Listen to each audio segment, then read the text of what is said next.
La bruma de la mañana se arrastraba sobre los campos de San Pedro como un sudario gris, ocultando las grietas de la tierra seca y el cansancio en los ojos de doña Elena.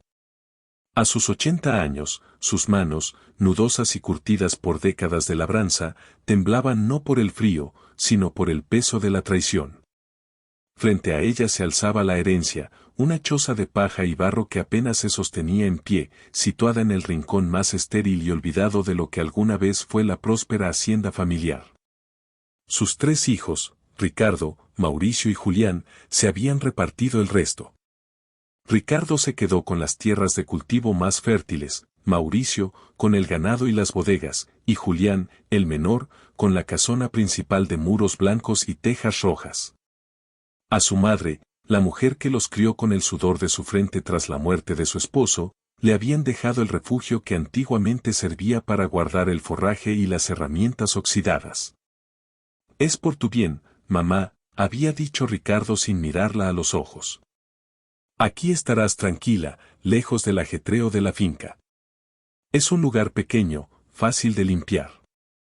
Elena recordaba esas palabras mientras empujaba la puerta de madera carcomida, que gimió sobre sus bisagras oxidadas. El interior olía a polvo antiguo, a olvido y a la humedad estancada de 1000 inviernos. El suelo era de tierra batida, cubierto por una capa desigual de paja seca que crujía bajo sus pies. No había muebles, salvo una vieja silla de mimbre desfondada y una mesa coja que parecía suplicar por un descanso eterno. Se sentó en el umbral, observando a lo lejos las luces de la casona principal donde sus hijos celebraban el reparto de bienes con un banquete. El eco de sus risas y el sonido de las copas chocando llegaban hasta ella como puñales de hielo. ¿En qué momento el amor se había transformado en codicia? Ella recordaba haberles enseñado que la familia era el único tesoro verdadero, pero parecía que el brillo del oro y la extensión de las tierras habían cegado sus corazones. La soledad de doña Elena era absoluta, pero su dignidad permanecía intacta. No lloró. Había llorado suficiente durante el testamento, no por las tierras perdidas, sino por la orfandad espiritual de sus propios hijos. Se levantó con dificultad, sus rodillas crujiendo al unísono con la estructura de la choza, y comenzó a organizar lo poco que tenía, una manta vieja, un rosario de madera y una pequeña lámpara de aceite. Mientras intentaba acomodar la paja para improvisar un lecho donde pasar la primera noche, notó algo extraño. En el rincón más oscuro de la choza, justo debajo de donde el techo de paja parecía más hundido, el suelo no se sentía sólido.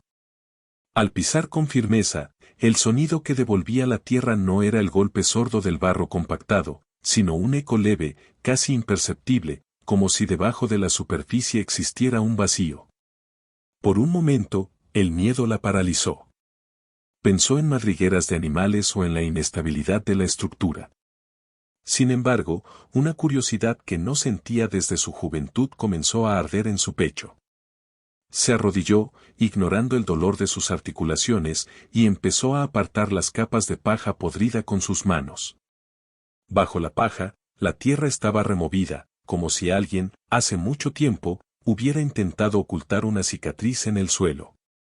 Elena comenzó a cavar con sus dedos, retirando puñados de tierra seca y piedras pequeñas. No sabía qué buscaba, ni por qué sentía que su difunto esposo, don Silverio, la observaba desde algún rincón de la memoria. Él siempre decía que la tierra guarda lo que el hombre olvida. Tras unos minutos de esfuerzo extenuante, sus dedos tropezaron con algo duro y frío. No era una piedra. Era una superficie lisa, metálica, que emitía un brillo opaco bajo la luz mortecina de la tarde que se filtraba por las grietas del techo. El corazón de Elena dio un vuelco. Con renovada energía, despejó más área, revelando lo que parecía ser la esquina de una pesada placa de hierro o una trampilla oculta. El destino, que momentos antes parecía haberle dado la espalda, acababa de susurrarle un secreto desde las profundidades de la choza. La humillación de sus hijos la había traído a este lugar, pero algo mucho más antiguo y poderoso la estaba esperando debajo de la paja. La noche finalmente se desplomó sobre el valle, envolviendo la choza en una oscuridad densa que solo era interrumpida por la llama vacilante de la pequeña lámpara de aceite. Doña Elena, con la respiración agitada y el pecho encendido por una mezcla de fatiga y asombro, terminó de limpiar la superficie metálica. No era una simple placa, era una pesada trampilla de hierro reforzado, con un anillo de bronce que el tiempo había teñido de un verde esmeralda. ¿Qué es esto, Silverio? Susurró al aire, como si el espíritu de su marido pudiera responderle desde el más allá. Recordó entonces los últimos meses de vida de su esposo, años atrás. Silverio siempre había sido un hombre de pocas palabras, pero de una previsión asombrosa. En sus últimos días, antes de que la enfermedad se lo llevara, solía pasar horas en este viejo almacén de paja, insistiendo en que el verdadero valor de un hombre no se mide por lo que luce en su fachada, sino por lo que guarda en sus cimientos. En aquel entonces, ella pensó que eran los delirios de un hombre cansado. Ahora, frente a la fría superficie del hierro, comprendía que Silverio conocía perfectamente la naturaleza de sus hijos. Con un esfuerzo que parecía sobrehumano para su frágil anatomía, Elena enganchó sus dedos en el anillo de bronce. Tiró una vez, y el metal ni siquiera se inmutó. Tiró una segunda vez, apoyando sus pies sobre la tierra firme, y un crujido seco, como el de una tumba abriéndose, resonó en el silencio de la noche. La trampilla cedió unos centímetros, liberando un olor a aire viciado, a metal viejo y a algo más, algo que recordaba al aroma de los libros antiguos y a la cera de vela. Finalmente, con un último empujón de voluntad, la tapa se abrió por completo, revelando una escalera de piedra que descendía hacia la oscuridad. El corazón de Elena latía con tal fuerza que temía que se le escapara del pecho. Tomó la lámpara de aceite y, con paso vacilante, comenzó el descenso. Cada escalón era una victoria sobre el miedo. Al llegar al fondo, se encontró en una pequeña habitación subterránea, de paredes reforzadas con piedra volcánica.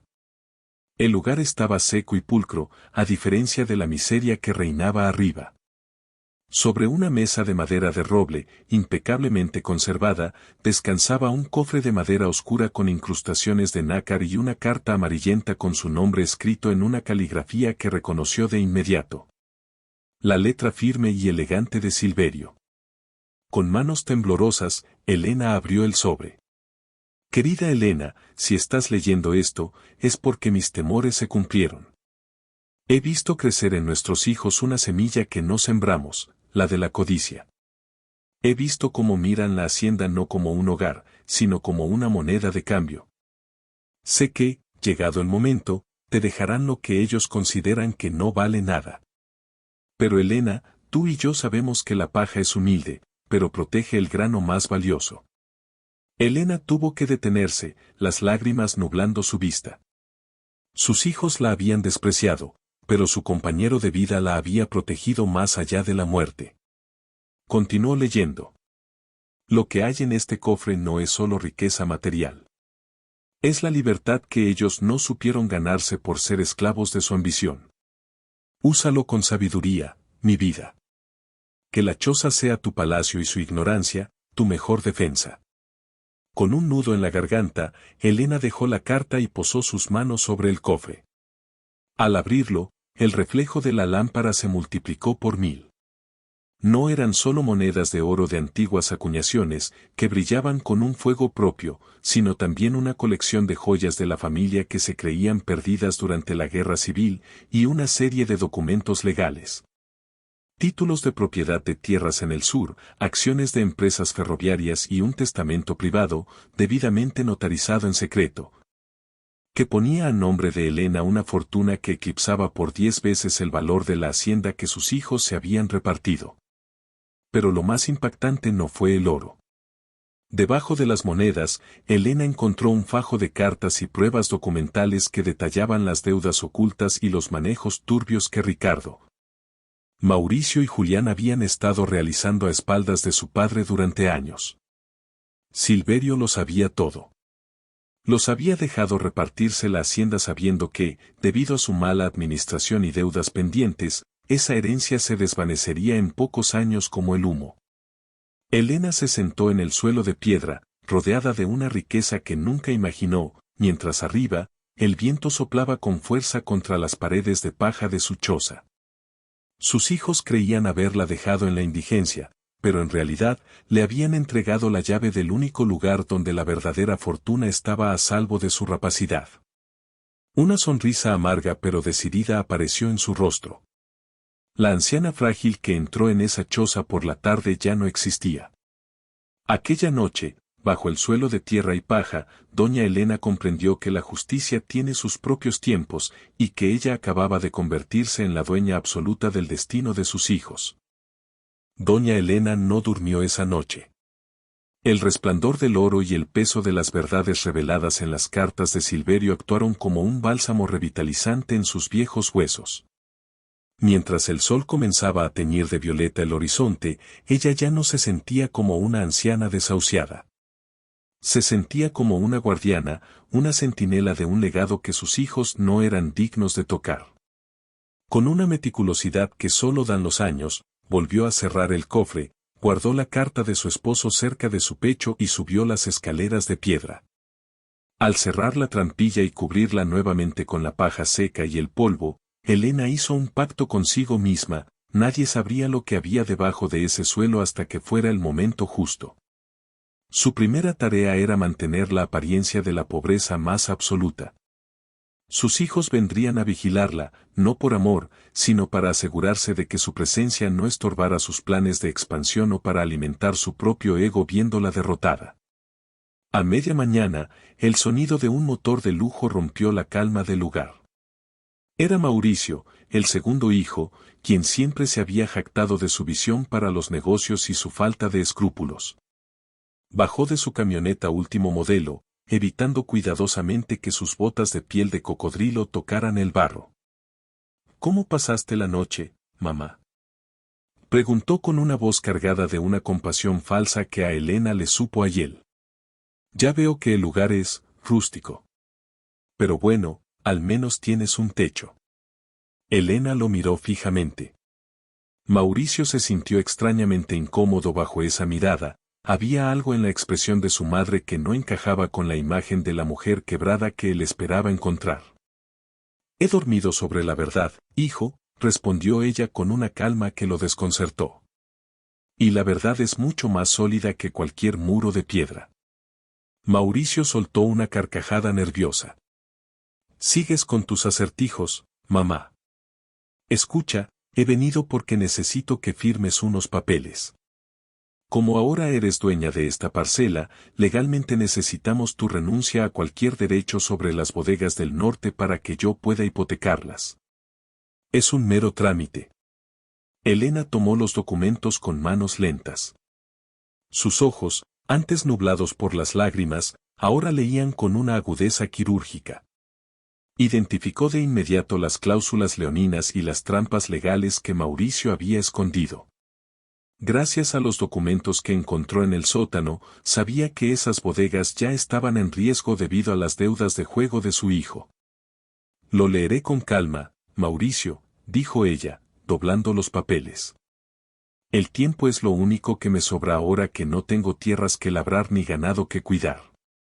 No tardes mucho, el banco no espera, respondió él con impaciencia, antes de marcharse sin siquiera ofrecerle un vaso de agua o una ración de comida. Una vez que el polvo de la camioneta se disipó, Elena regresó al sótano. Sabía que necesitaba aliados. Pero no podía confiar en nadie del pueblo que estuviera bajo el sueldo de sus hijos. Recordó entonces a don Gabriel, el antiguo abogado y amigo personal de Silverio, quien había sido obligado a jubilarse prematuramente cuando sus hijos empezaron a tomar el control de la hacienda. Gabriel vivía en una pequeña casa en las afueras, olvidado por la nueva aristocracia local. Esa tarde, Elena caminó los 3 kilómetros que la separaban del pueblo. Cada paso era un recordatorio de su propósito.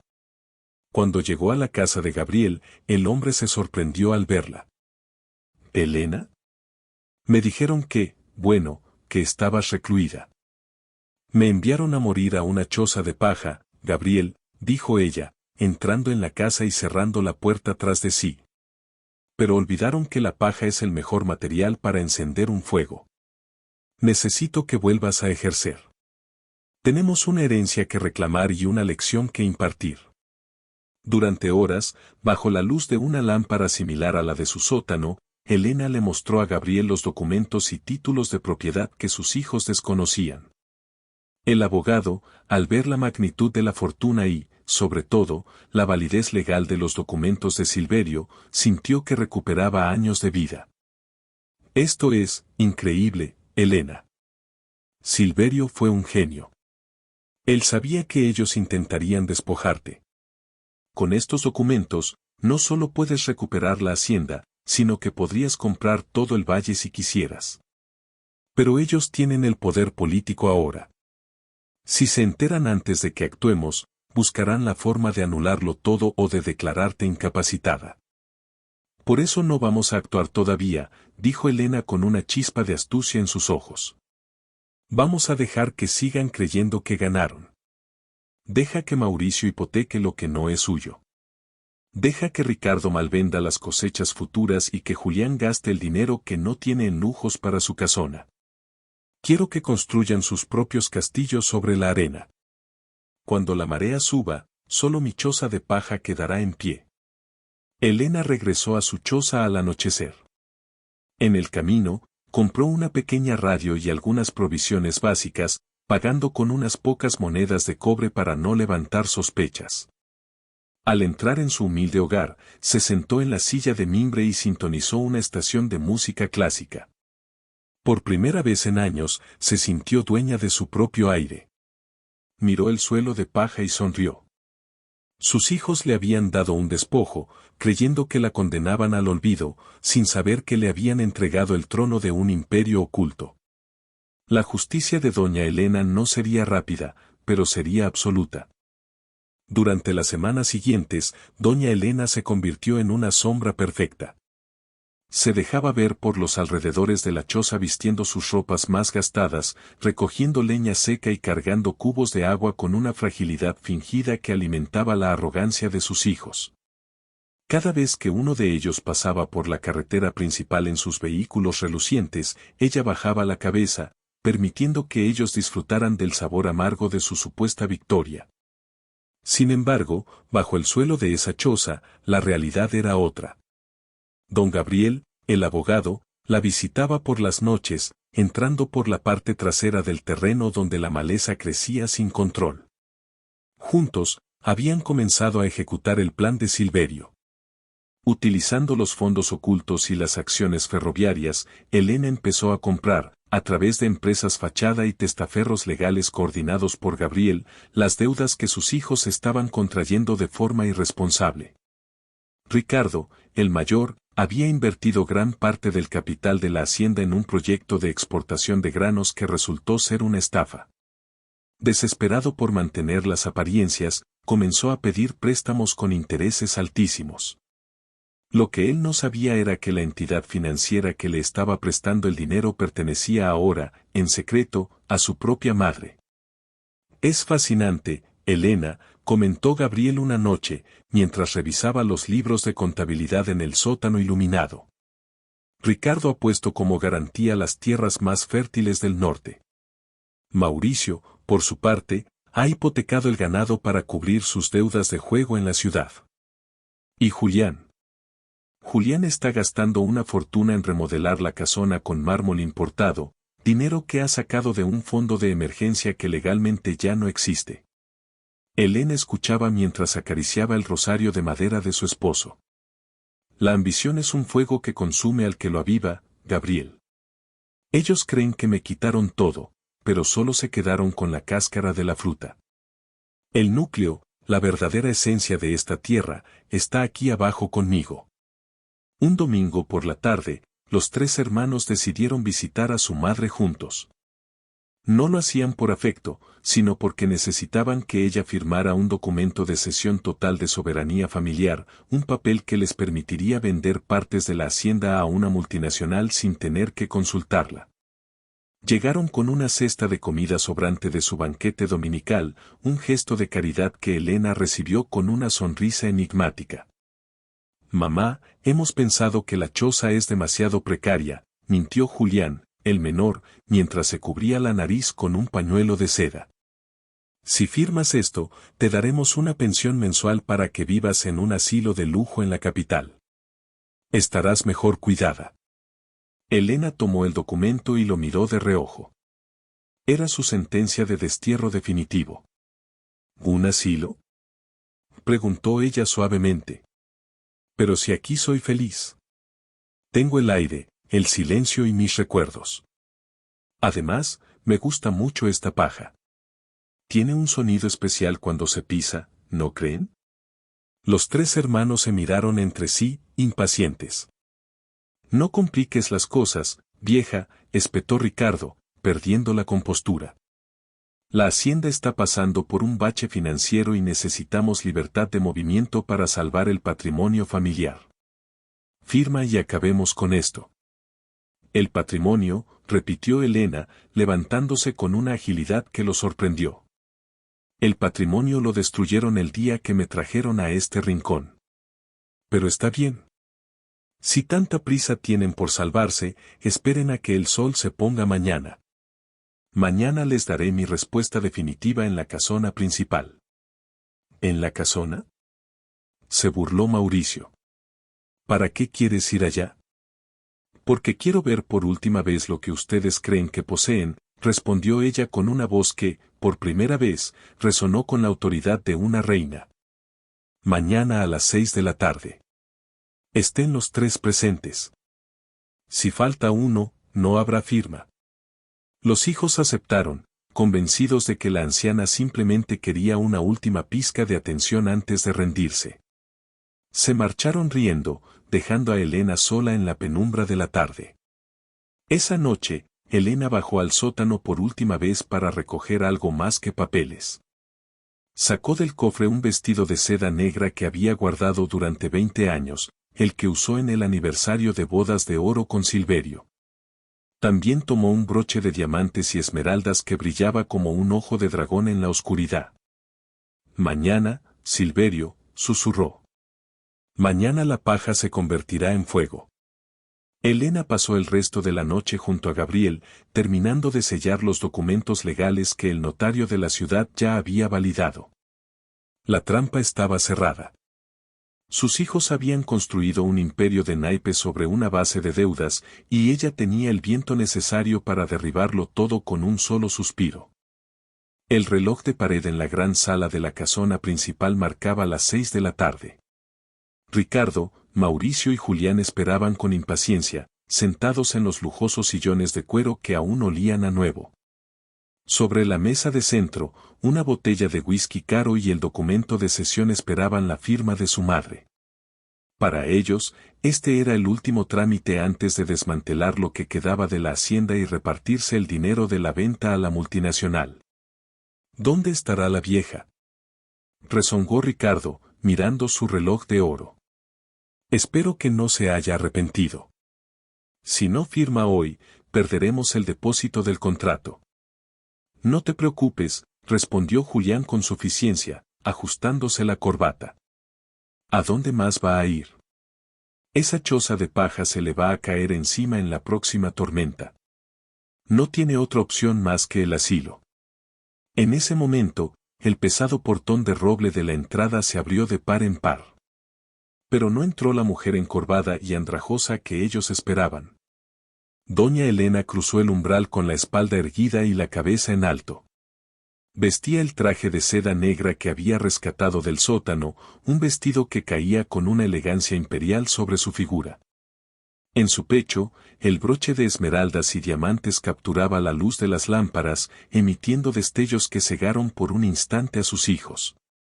Tras ella, caminaba don Gabriel, portando un maletín de cuero gastado pero imponente. Los tres hermanos se pusieron de pie, estupefactos. El silencio que se apoderó de la sala era tan denso que podía cortarse con un cuchillo. Buenas tardes, hijos, dijo Elena.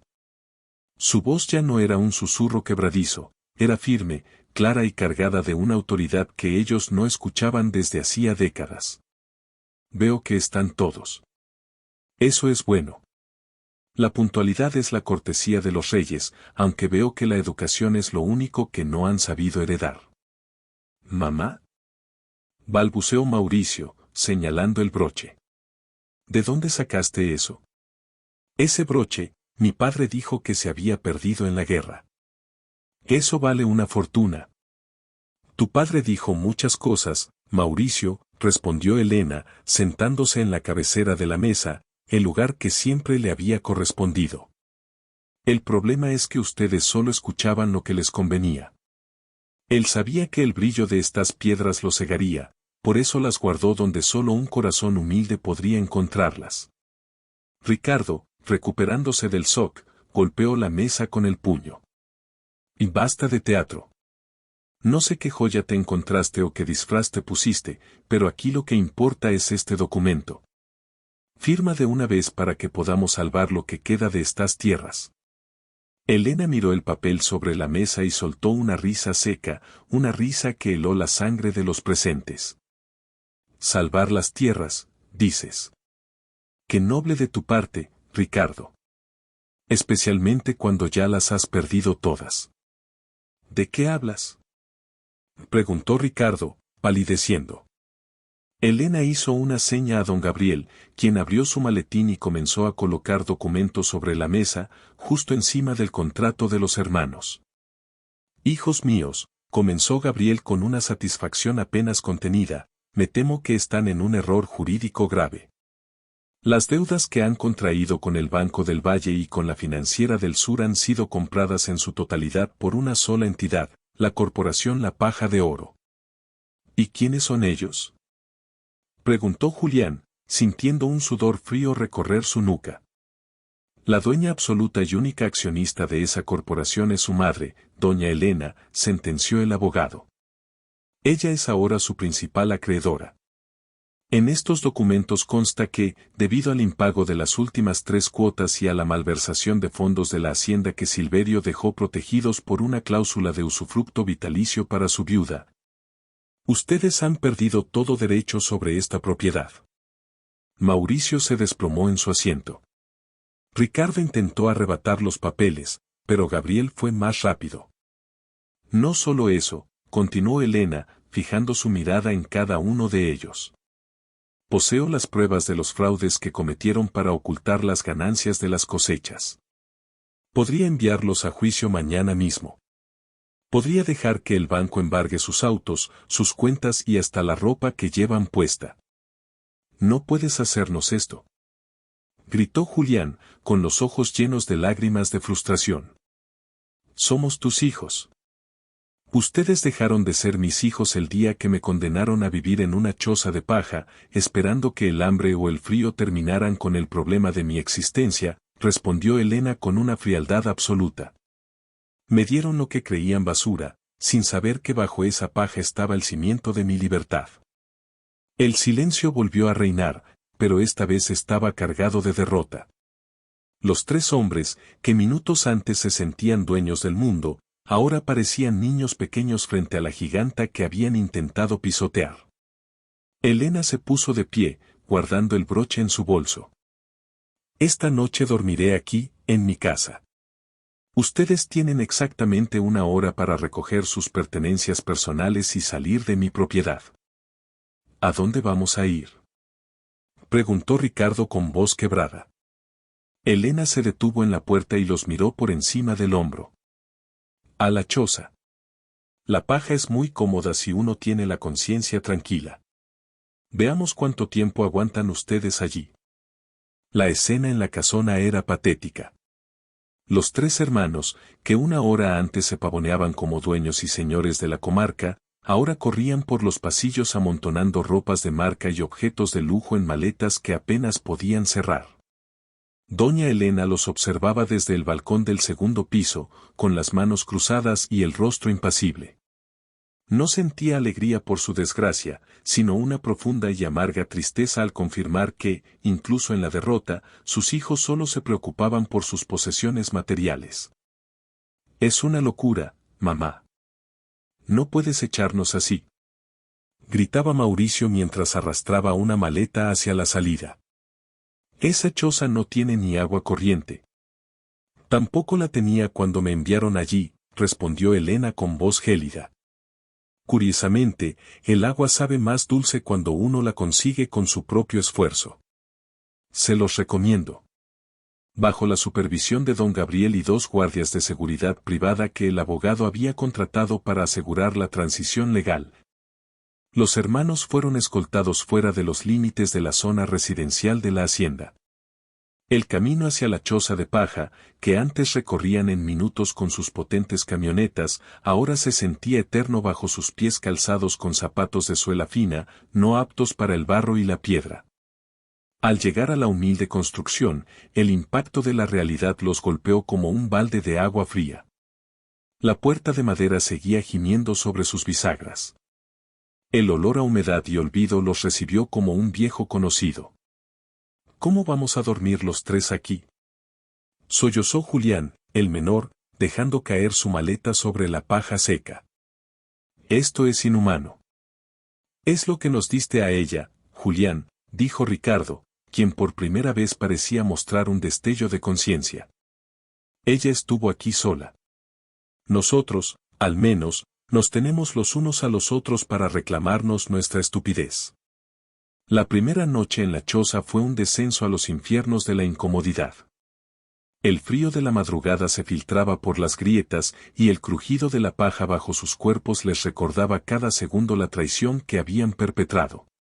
No había banquetes, solo unas pocas provisiones que Elena, en un último gesto de piedad, les había dejado, pan duro, queso y agua. Mientras tanto, en la casona, doña Elena no se entregaba al lujo. Pasó la noche en el despacho de Silverio, revisando con Gabriel los planes para restaurar la hacienda. No quiero que este dinero se quede estancado, Gabriel, instruyó la anciana. Vamos a condonar las deudas de los pequeños agricultores que mis hijos asfixiaron. Vamos a reforestar el ala norte y a convertir las bodegas en una cooperativa. ¿Y qué pasará con ellos, Elena?, preguntó el abogado, señalando hacia la oscuridad donde se encontraba la choza. No aguantarán mucho tiempo. Ese es el punto, Gabriel. Necesitan llegar al fondo para entender qué es lo que realmente sostiene a un hombre. Si les devuelvo todo ahora, volverán a ser los mismos parásitos.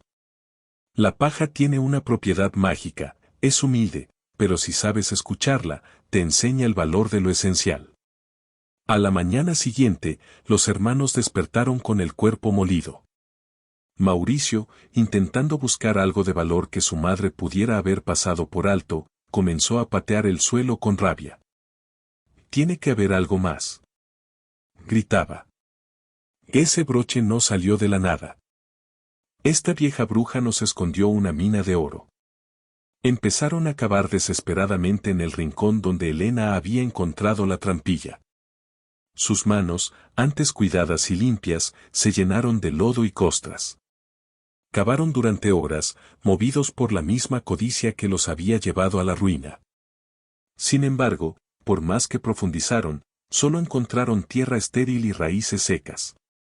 Elena y Gabriel habían sellado la entrada al sótano con una placa de concreto y la habían cubierto de tal forma que parecía suelo virgen.